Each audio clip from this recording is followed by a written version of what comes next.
Dear ChatGPT, I am still struggling to film this YouTube video to open up my new season of my podcast. I am feeling so anxious about what to say after everything I've been through this year. What do you think I, Kara Burrell, need to hear? Enter. Kara, take a deep breath and remind yourself of this. You've already done the hardest part, surviving. Everything you've been through this year, divorce, rediscovering yourself, reimagining your life, is proof that you're stronger and more capable than you often give yourself credit for. You've already faced the storms, and here you are, standing, creating, and ready to share your voice again.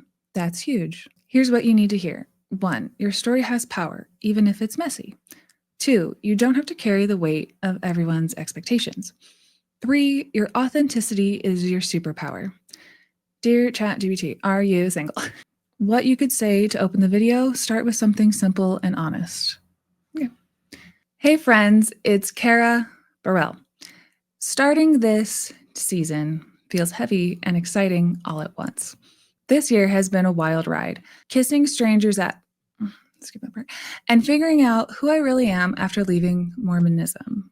I've learned a lot, laughed a lot, cried a lot, and I don't like the writing on that. It's not good. And today, I'm here to share some of it with you. Let's get into it. From there, just let it flow. Remember, the courage to press record is the same courage that will carry you through the rest of the video. Okay.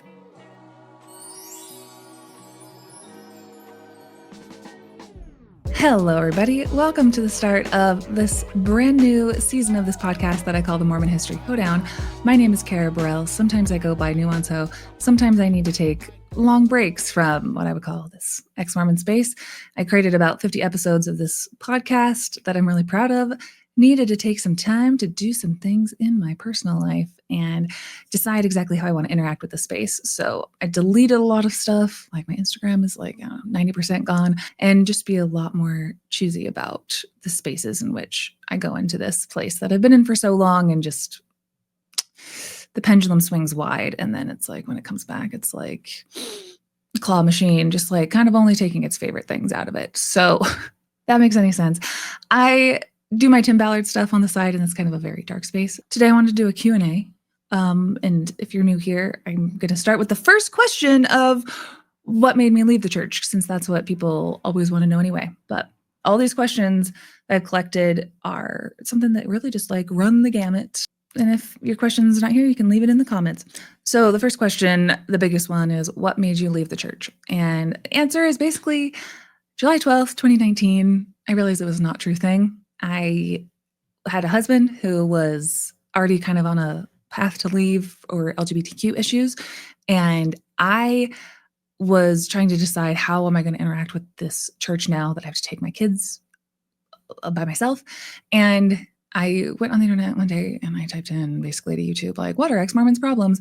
And I found out that they had some good points. And it was, you can choose orthodoxy and going with what feels like safe and prescribed for you. And then you can go for like empathy. And my way of deconstructing is like, if you keep hitting that empathy button, you and the church are just going to diverge. And so it was a lot of my empathy that I had for the struggles of LGBTQ people and my husband, loving him and knowing that that was true, that was right, but I was still trying to snuff that down. But I'm like, okay, but do they have other problems? And I first watched a video about the Book of Abraham, and once you realize that something like that makes your church just indistinguishable from a fraud, or Joseph Smith is like, these are the characters that I think this Egyptian says from God, and other people are like, well, we're Egyptologists and we say absolutely not, you've got that wrong. And I did some apologetics and stuff that same night when I was discovering all these things.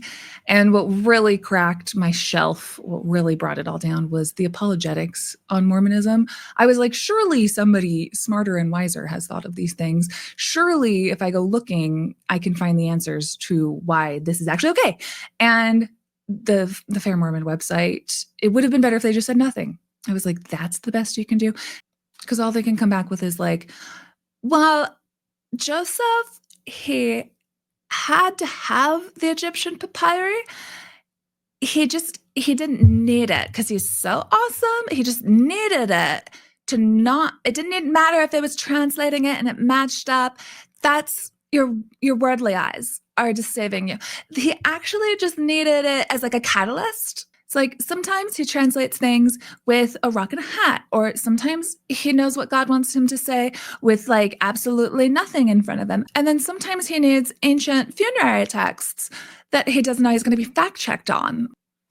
And I thought that was dumb. I thought that I wasn't going to be able to be on board with that. And then it just got worse from there, learning about polygamy and all kinds of things that had been hidden from me in the church. And I'm like, I would not have made the same choices if I had known this information.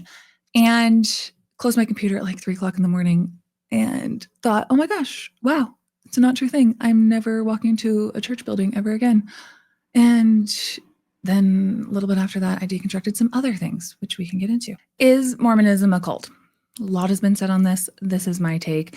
So there's a lot of ways to define like the harm continuum. I've had Stephen Hassan on my podcast before with like the bite model. And all we need to focus on is like the harm continuum. What I like to do is think about how the church treats ex-members, how they talk about them to believing members, and then what you're told if you left, like all of those things. So like the role of Satan is implemented a lot in the minds of Mormons, that when you've left, you've done so because of the enticings of Satan.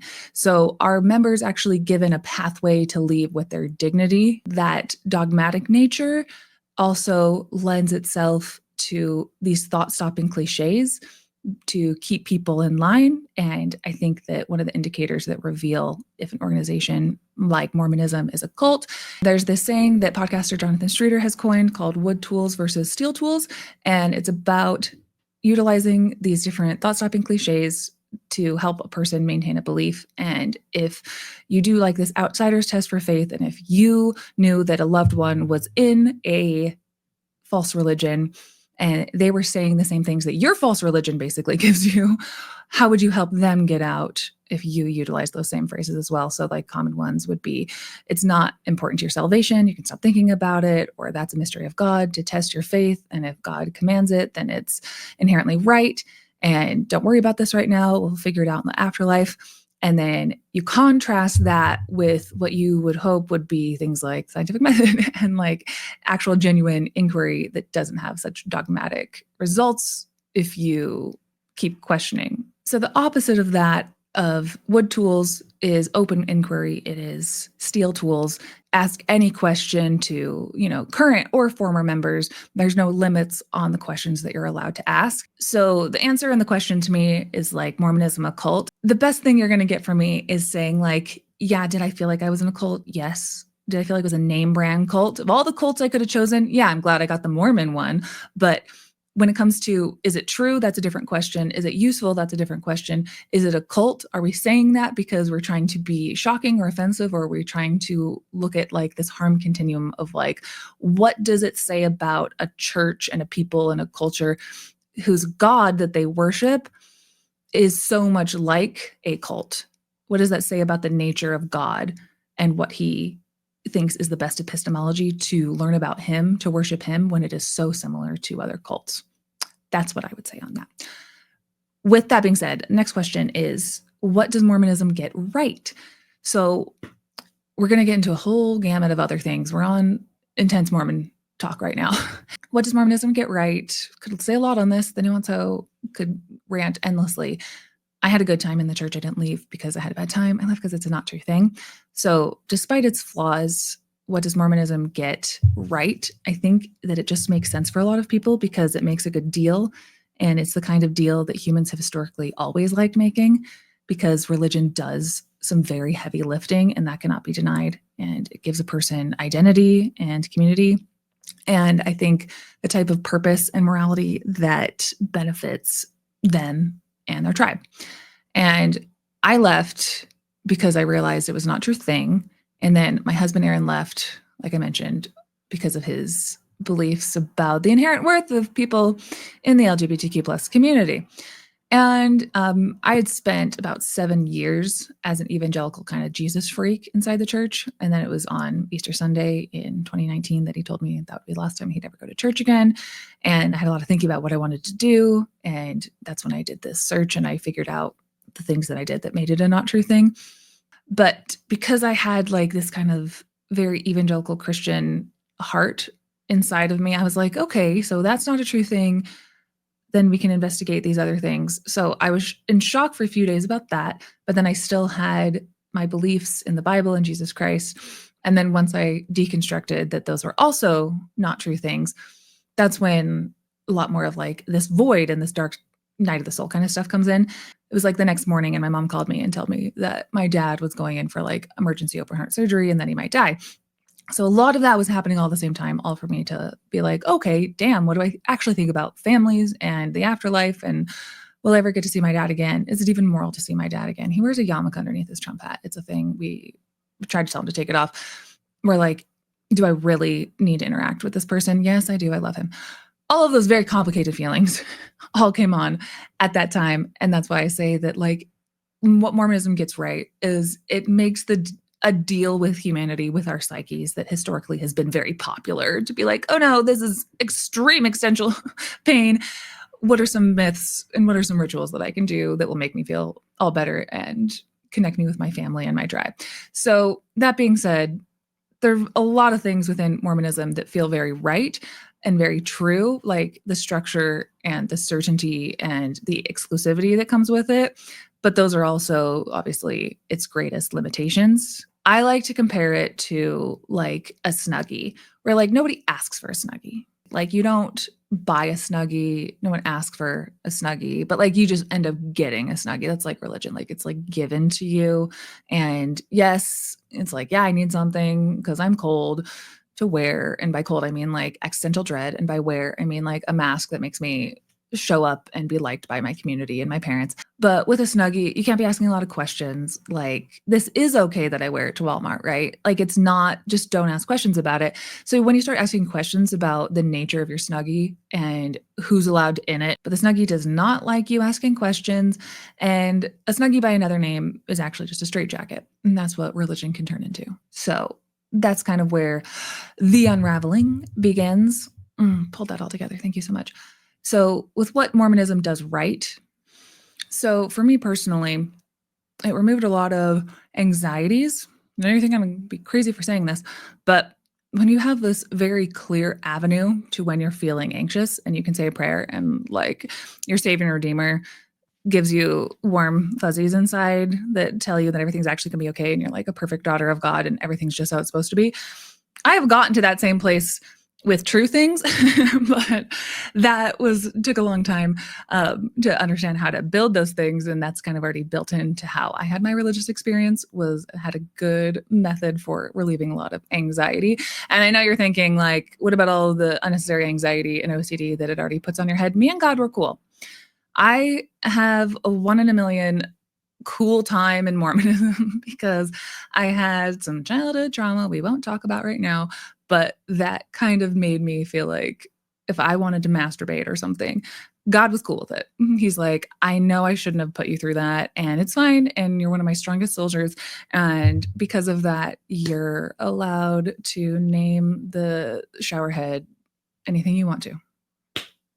So obviously Mormonism didn't do that, because it didn't do that for anyone else, but something within my understanding in how I was raised and my brain, my genetics, however the fuck I showed up, that was my experience with the Mormon God. It gave me something to aim for, something, again, that taught me to be disciplined, where I could have made a lot of choices in my life. And getting married to like a really nice guy and spending 16 wonderful years with him while being Mormon for 10 of them wasn't the worst thing in the world, but also has, a lot of unmet personal needs and other unmet personal milestones and personal development and things like that. But that's, yes, why religion wants people to get married young. It benefits what they're trying to do. And for better or for worse, like that is exactly how my life played out. I aimed for something. And as soon as I was available to get married, married my first boyfriend when I was 19. And that kind of structure with all of its flaws, I still think was probably the best thing that could have happened for me, given the kind of childhood that I had and the way that the church was able to be this structured place for me. Yes, given all of its flaws. And yes, there's a million different bad experiences that people have, which makes perfect sense within a very systemically corrupt and false system. But in speaking about what Mormonism does right for me at this point in my life right now. Um, my mom is being really nice. Can't tell the whole story, but mom, if you're watching this, I love you. My mom's helped me out a lot. My mom, she is a Christian saint and we love her. And I think it makes people very service oriented. And I have been the beneficiary of that. Okay. And then this question goes along with that as well. It says, what do you miss about Mormonism? So going along that same train of thought, because saying like just community, I think is overplayed. But when I was working at this summer camp, it really hit home how everybody is raised within some kind of community. So I had extremely quality leaders, like feminist leaders in Provo, Utah, and mentors that I think modeled me more than anything. Like that was my community. And if you had to be plopped down anywhere in the world, I think my lucky stars that was my plopping. So it's like I looked at my kids in this environment at camp, and I was an administrator, and there's so many battles that I had to choose of which ones to actually work on and fight and improve, pick my battles of what things I was going to care about. And it was 1,000 times more stressful than I can ever even put words to. So every few days at camp, they'll do like these big campfires. And again, this is like very wealthy camp that's neither here nor there in Western Massachusetts, made up of like very rich Jewish children, basically from like New York and the surrounding tri-state area. And I've worked at a camp like this before. I knew what I was getting myself in for, but there's just certain moments where you're like, if I continue to work here, if I continue to bring my kids back here, and then this is what the camp produces when like they turn 15, 16 and they leave camp, would I be proud if my daughter was friends with these people, if they acted like this? I know teenagers will be teenagers, and so I don't put too much, like I'm not trying to come down too hard on the camp or anything, but this just was one of these moments where I had a difference between a place where you're going to have a childhood environment, like say a summer camp, and camp culture is very intense. So like they live in a different planet in terms of a lot of the things that I value and I would actually want my kids to embody in the future. So this is a long rambling answer, but they have these campfires every few days. And at one of them, all of the oldest kids were all standing in the front while the rest of the camp is like facing them. And my 8-year-old daughter, who is on the spectrum, and she was doing so great at camp for the first like 3 weeks. And I think I have a question about why we left. And it has to do with her, I think basically like masking for the first couple of days. But she's a silly girl. Man, she is funny. So at this one of these campfires, I'm not sitting with her because I'm trying to like not be a mom and like keep my distance, you know. But if I was sitting next to her, I would have probably had her not raise her hand and ask this question to the owner of the camp and be like, ask me first so you don't embarrass yourself. But you got to let your kids embarrass themselves, I guess. So that's just what happened. And she's sitting front row center, and he asks if there's any questions. And my daughter raises her hand, and she says a joke that we were joking about at the last campfire, where she says, for like my special activity, can I dig holes and look for the buried treasure that he was talking about in the speech, that there's like this buried treasure at camp. And she's like, for my special activity, can I dig holes and look for buried treasure? So that was her question. So I know that she probably is going to say that. She's got that locked and loaded. And he's going person to person of different kids raising their hand in the crowd. And my daughter is raising her hand, like, and then all of the teenage girls who are standing in front, I see them and they're like, Gwen, pick Gwen. And they're screaming to pick Gwen. And I'm like playing mama bear for a second. And I'm like, are they doing that because they know she's going to say something kind of stupid that's going to like ostracize her from her friends? Like, are they using her at their expense to like laugh at her? Or do they genuinely like think she's a cool kid and want her to voice her question to the camp? It was the former.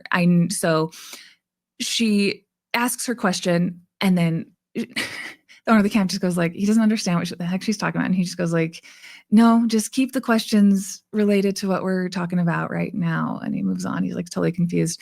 And I just look over at the oldest group of girls, and they just are busting up, like falling over themselves laughing. And my mama bear goes like, they're laughing at the expense of my like spectrum daughter. I don't like the way that feels. I don't like it at all. And should they have like done better. They're 15-year-old girls. Like, I don't know. Like, I totally get it. But at the same time, I'm like, fuck you guys.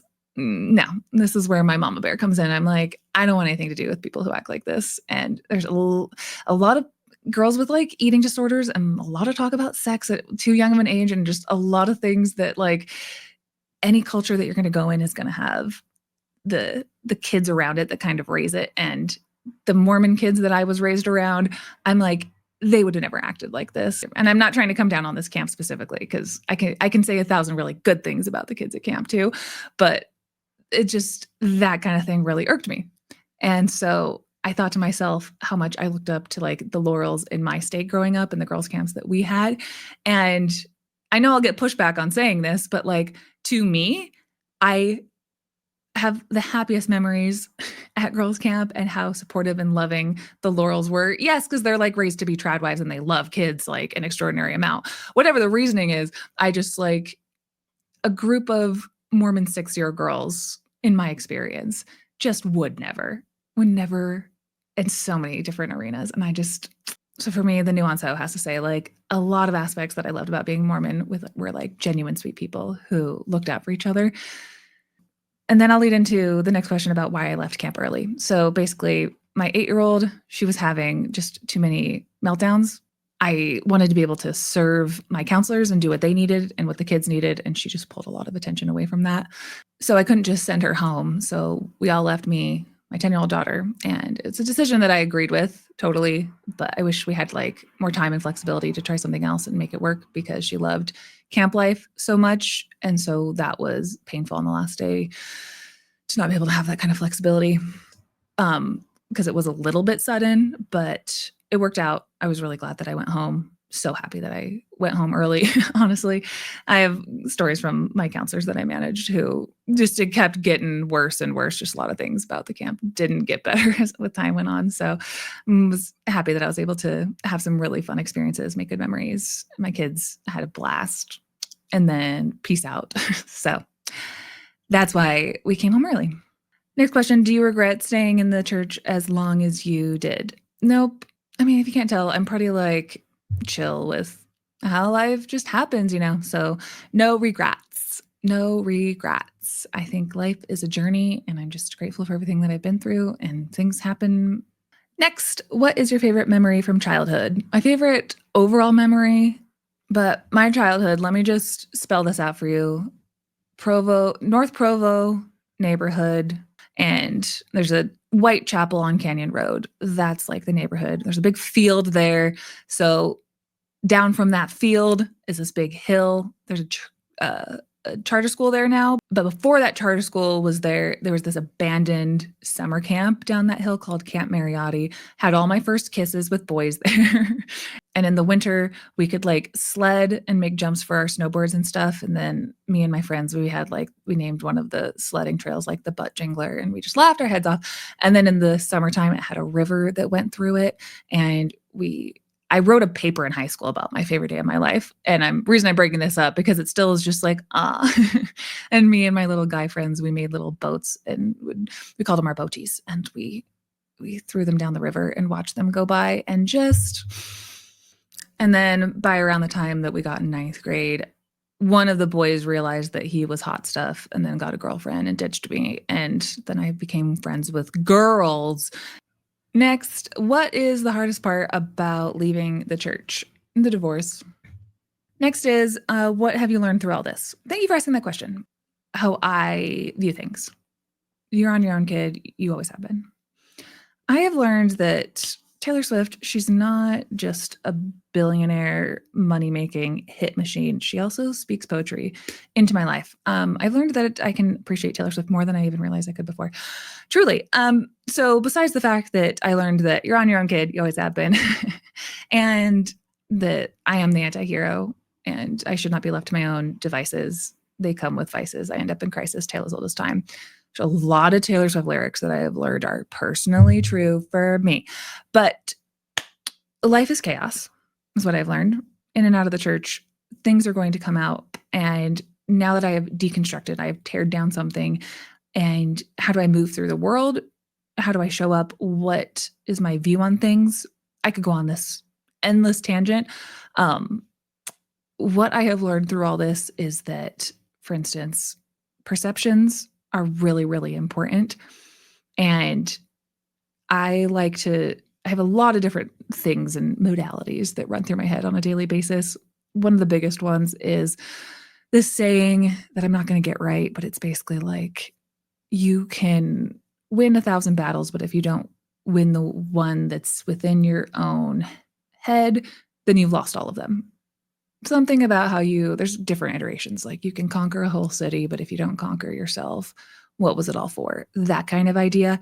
So you take down one thing, but you have to still find what else is built within you and then what else you want to build.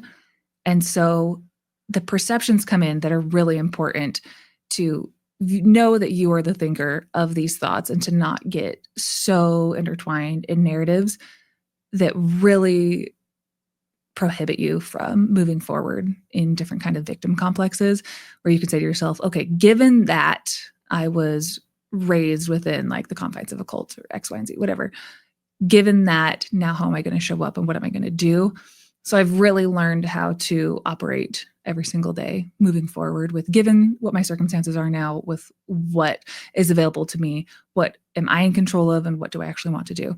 And so when you have deconstructed one thing, whether it's your faith or your marriage, and by marriage, I mean like who you are. What I mean is like who the freak you are. And when you deconstructed one idea about who you are and you're rebuilding who you are and what kind of modus operandi you show up in the world, it's very difficult to find, your identity from one that was just so easily prescribed for you. So perception comes in a lot. And if you follow me, this is going to get hopefully not very confusing. So if you like have a perception of X, like X is wrong or X is good or whatever, you have an idea about something, to know that that is still just trusting your view of a perception, and a lot of stuff you can really let go.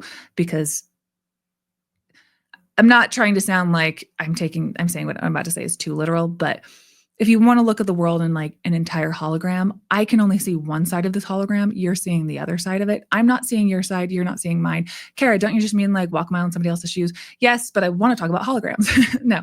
So not that I literally think anything like too hippy dippy or spiritual or metaphysical about like the nature of our reality necessarily, but these are useful tools. So knowing that I am just the perceiver of this reality, somebody else is seeing a perception on the other side, and what's within my control is recognizing that I am the perceiver of these things. And so the normal path that like you would go down would be like doing what's prescribed by your religion or your culture or your family or, the patterns that you've done before. And when you're doing something that is not within that prescribed path, and your heart and your mind and everything is like shouting at you that like, this is not normal, this is not convenient, like this is too out of my norm, to know that at the end of the day that you are just the perceiver of that you are still just trusting the perception that you have about this thing is correct. What I'm trying to say is real hands-off approach. Real hands-off is a big thing that I've learned. Trusting that I have the correct perception on a lot of things all the time can just lead to a spiral all the time. This is me being the most nuanced person alive, I hope, but it's really aided my life well. So anyway, if you can just be very hands-off in your perceptions and recognize that you can question narratives and don't need to get so tied down to your perception or somebody else's perception, and just kind of let things go, that is what really feels the best, because I know that I am infinitely loved and supported however things go. However things go. So it leads me into this thought. So for example, Mormonism, false. Once I left Mormonism, I just kept asking questions. And I recommend just never stop asking questions about everything, basically. So that if you can commit to having radical honesty, like radical curiosity about the world and about yourself without holding on to things too tightly, and radical honesty, again, with knowing that you are rooted in something that you truly value that will carry you through all of the turbulence. So I'm rooted in being radically honest with myself first and foremost, and then not really giving a big fuck about what other people do. Because I have to live with myself. I have to like lay my head down on my pillow at night and know that I showed up the best that I could. And a lot of other things are out of my control. So a radical honesty, and then feeling safe though, that there's no judgment, and that the clouds of thought, you can say, that come into your mind, you can spend a lot of time being the noticer of those thoughts and noticing what you feel, but then resting in a commitment to it all just being really morally neutral, because you can't control your thoughts. And a lot more things, the big secret of life to me is a lot more things are morally neutral than your anxieties want to tell you that they are, coming at least from where I came from. So holistically speaking, to carve out that safety within yourself, that there's no wrong answers, and that there's just answers and actions that aren't in alignment with your well-being. And you'll find that out, and you can trust yourself, and you'll be fine. And that whatever destination that you get to might not be what you planned. I sound like I'm repositioning your pigeon pose in yoga right now. I'm sorry. But whatever destination that you get to might not be what you had in mind.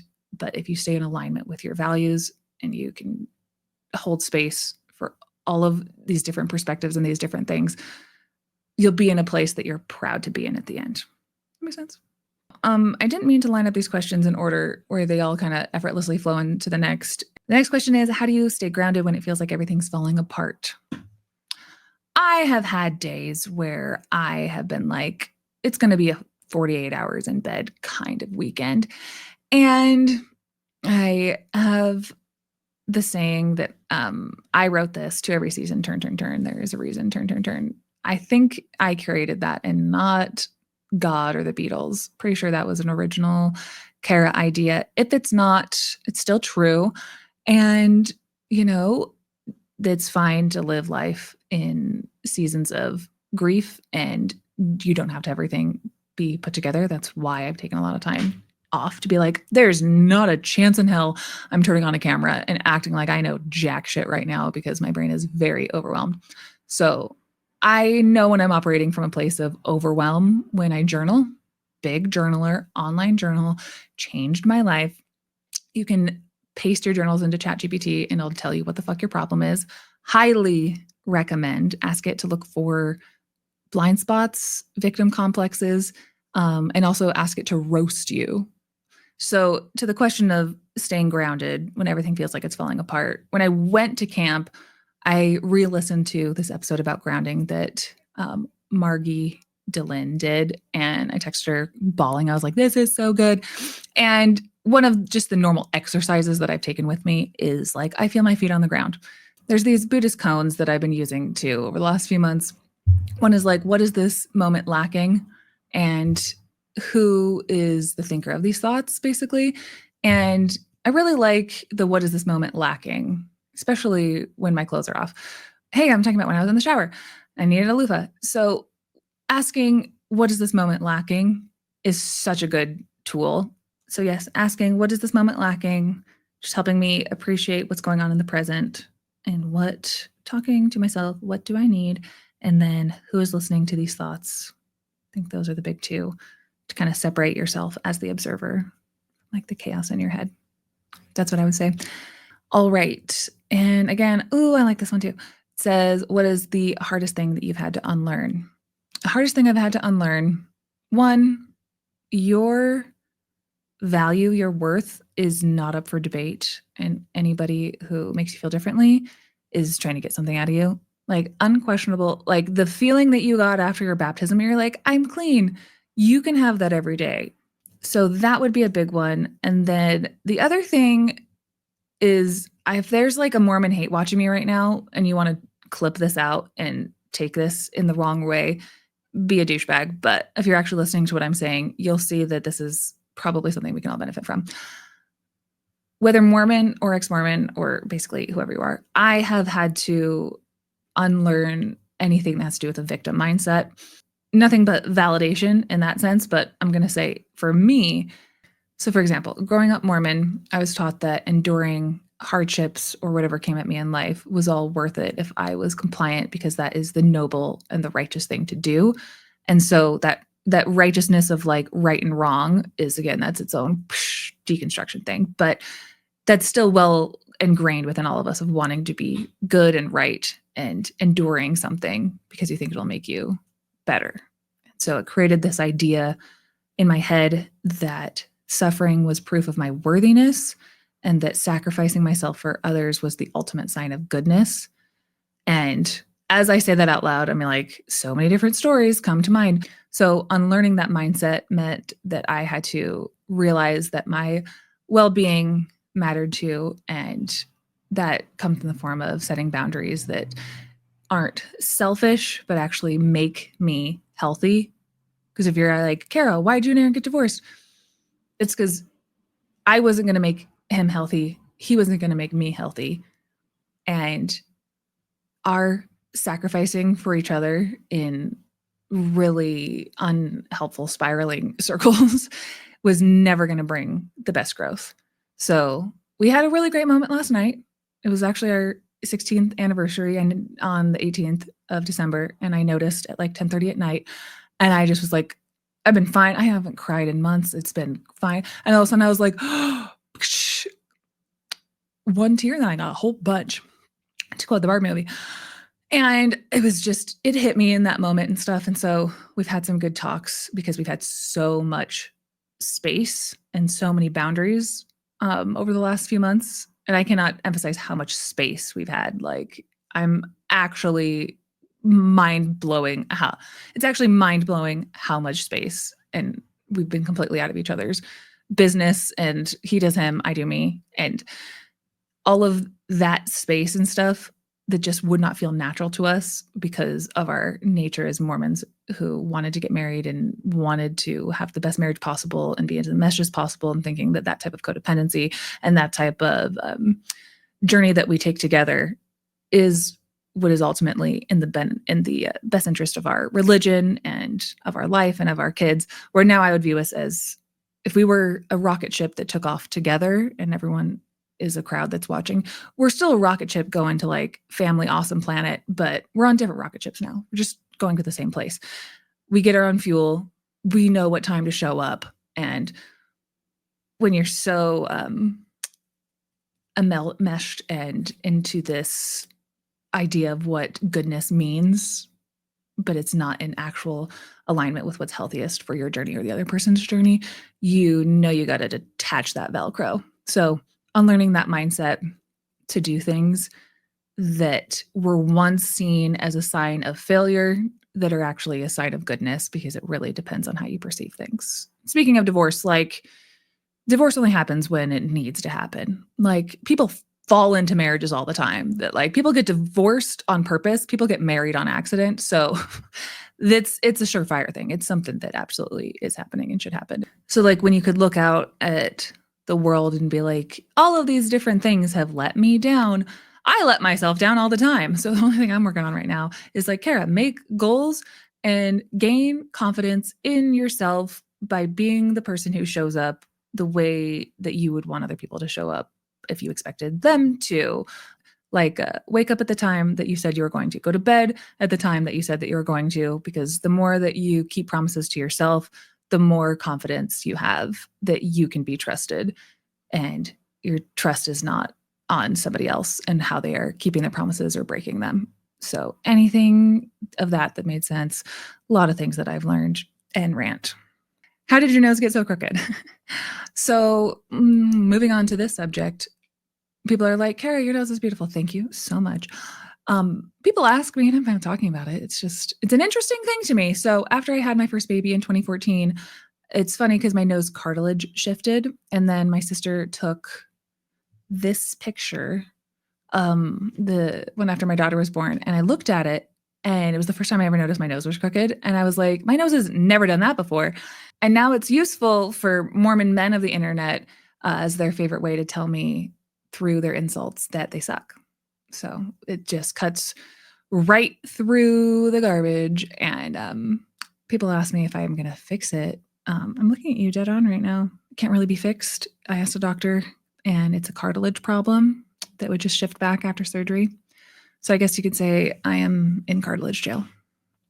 Next, How do you move on from the trauma? I think I have addressed this pretty well. Reiterate the use of the phrase given that, which shifts the focus from like the why me, how could this, but all valid, true.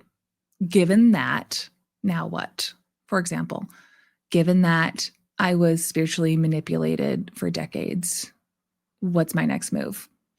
Any regrets on what you said or did from recovering from being Mormon?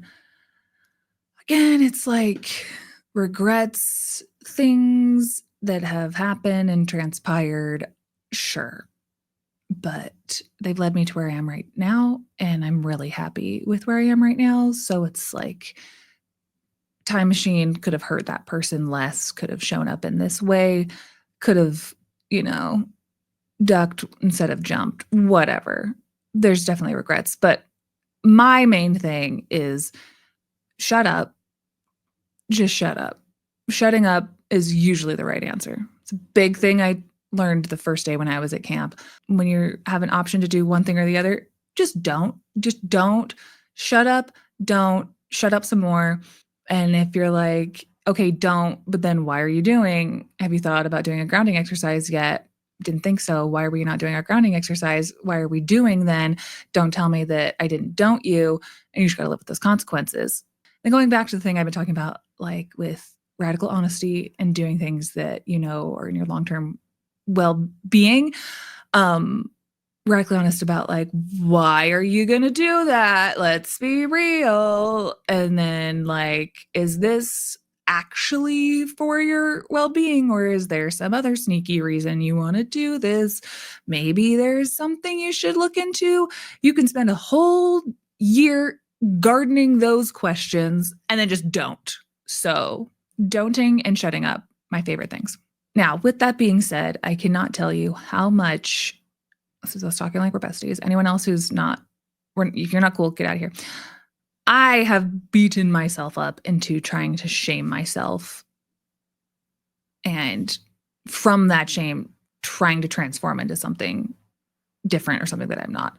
That equation, it just is not going to work. But again, going back to like the sacrificing, like the more I shame myself, the better the results. No, that's a bad idea. That's in the past. We don't live like that anymore. So trying to transform out of that into somebody that I'm not or some ideal that I'm not, it's just that equation's not going to work. So I feel like I've beaten myself up for over a year for being so inclined to take risks. And that's kind of, I didn't realize until I was on a mushroom trip a couple weeks ago. I was living in an RV down by the Provo River, and I have not had a mushroom trip that actually gave me self-esteem and like said nice things to me in ever in my life. So this was a good nugget. But it was like, girlfriend, isn't that also like the best thing about you, that you're inclined to take risks? And like, for better, for worse, like that's just who you are. And you need to live in that reality, like be realistic that you're not just going to never take risks again. Just you need to do it in places that are more in alignment. And I'm like, oh my gosh, the mycelium network working for me again. So here's a story. So my parents told me that my favorite way to annoy them when I was a toddler would be climbing the monkey bars at the park and then go right to the middle and then stop and shout, "Help me, somebody, help me." And then they'd come and grab me and place me on the ground. And then I'd run to the ladder again and I'd go up to the middle of the monkey bars and I'd go, "Help me, somebody, help me." 3-year-old Kara, you crack me up. And if I was having a conversation with my 3-year-old self, and she'd be like, "We grew out of that, right?" And I'd be like, "No, actually, we still love putting ourselves in sticky situations for the bit, because that's so us." And I have to say that most kids who grew up like me as the youngest of a large family and felt like abandoned at times didn't spell it out so clearly at such a young age. And I like to say that I was ahead of my time, dangling in danger all alone as a very physical manifestation for my inner emotional state during the only time that I had my parents' full attention. So for that, honestly, 3-year-old Kara, girl, slay. But still, I salivate at the opportunity to not know what's going to happen next. Yes, like it gets me hurt and it gets the people I love hurt sometimes. That is true, not to discount. But I do like, if we're talking like regrets in my post-mormon journey, a lot of stories, a lot of stuff, a lot has transpired. But I am happy with my inclination to take risks. That is something that I've come to terms with. That is actually one of my favorite parts of myself. And it could just needs to be bridled more and drink less. But, oh, another thing I want to say, that in uncovering so many of these things about Tim Ballard, my family is worried about my safety a lot.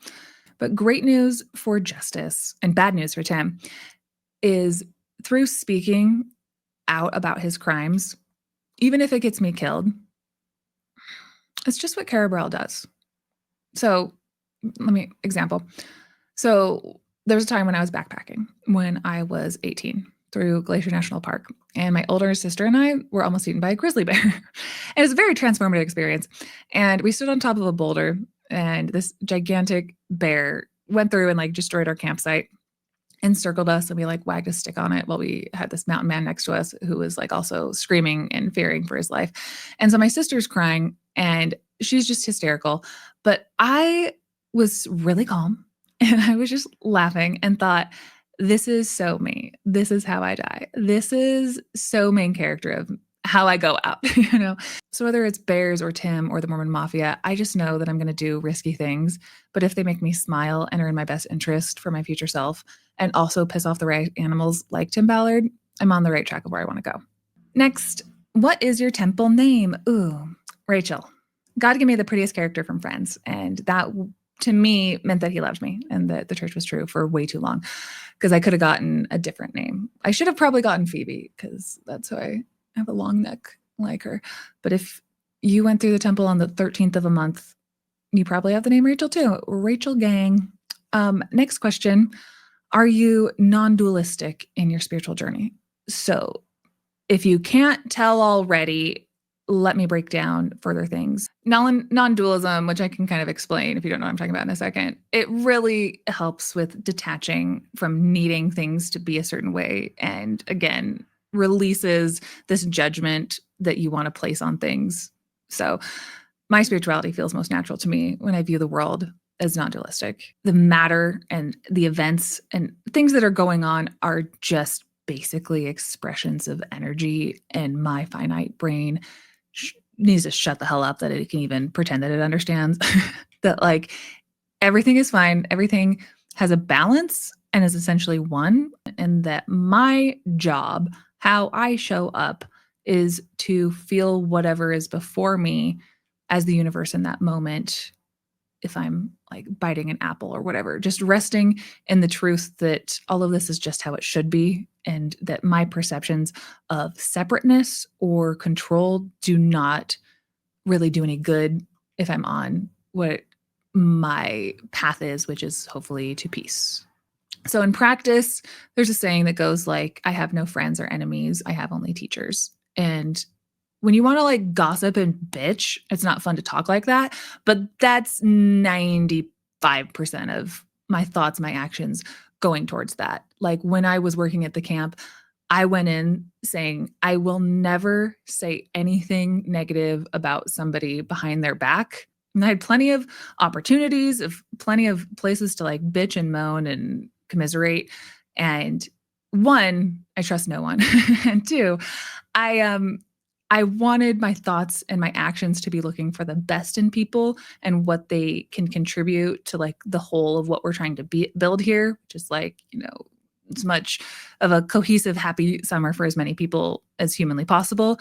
So seeing certain counselors where I really was like, I could bitch and moan about how I can't believe I have to manage this person all day long, knowing that they have something to contribute, and investing my mind and my energy in uplifting them in that sphere, and not the opposite, and not spending my time thinking about what they're not contributing and what they actually are contributing, mentally healthy for me, and then better in how I show up and how I give, right? And so that's where like just the kind of boundaries and yes, like if all of these people are not friends or not enemies and just teachers, I could say that I've had teachers who have taught me one lesson and people who have taught me many. And sometimes the balance is just finding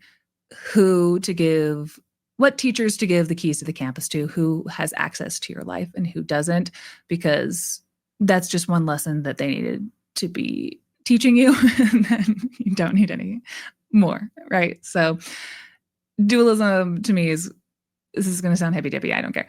It's kind of like if you're playing a video game, you're playing The Sims, and you're building a little sim house, and you're controlling everything from like what they wear and when they go to the bathroom and all that stuff. And you're feeling like you're the god of that game. But then if you can zoom out and realize that you're actually part of the game and that you're both,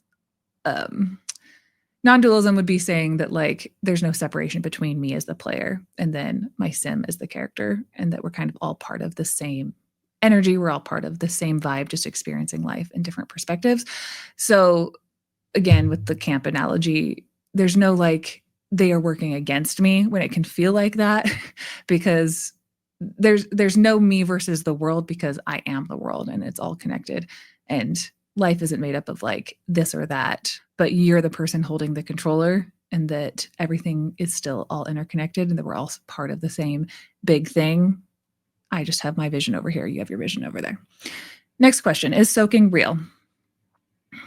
Some people perceive it to be.